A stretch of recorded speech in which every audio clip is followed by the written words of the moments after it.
Hello and welcome to Bread of Life, a daily devotional program which each week features a different area pastor. Our speaker for this week is Pastor Donald Watson of Portland. Welcome back. Again, my name is Donald Watson, pastor of the Grace and Mercy Family Ministries over in Portland. As we continue talking about the Great Commission, we were talking about how the disciples had to go up into the mountain to meet Jesus in Galilee. This meeting in the mountain tells us something about the significance of the moment. When the disciples saw Jesus, they worshiped him. So my second point today will be worship, which is found in verse 17.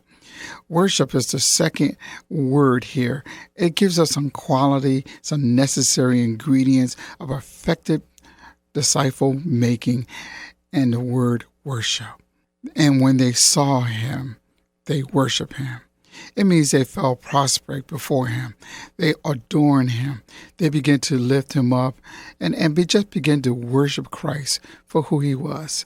It is very interesting that Matthew, at the beginning of his book, on chapter 1 and 2, when the coming of Christ and his birth, he was very carefully to point out that the wise men came and worshiped him. And now here he is worshiping when at the end of this book, before Christ gets ready to leave this world, and after all the things that he accomplished, the sacrifice that he made of himself, and the turning around and appearing to his people, they came out and they worship him once again. Would you note with me, please, however, that at the end of verse 17, there were some who doubted. Now, somebody might say, why did they add that? Why does Matthew say that? Why do we have to say that?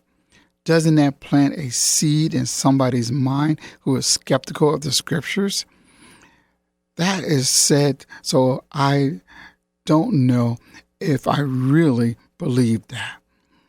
And if you think that was strange for me, then realize that was strange for some people who were there, who saw Christ, and supposedly after his resurrection, and they still doubted too. And the original language, it means hesitate or indecision rather than unbelief. They were all most likely in a state of shock. The disciples did not have enough time to comprehend all that has taken place. But Jesus didn't condemn those who doubted him. Instead, he spoke to them about his authority to draw them back to who he is. And all their doubts were quickly displayed when he said, "All authority in heaven and on earth has been given to me." Wow, what a statement. We must submit to the great authority of Jesus Christ. The next point 3, is authority. Write that down. This is one of the most critical statements that Jesus ever made. He has all authority in heaven and on earth. The word authority carries a wide range of meanings, which includes power, right, freedom, the ability. In this context, the best meaning of his authority is to rule, with emphasis on the scope of his rule. God gave that authority to Jesus Christ based on his victory and resurrection from the dead.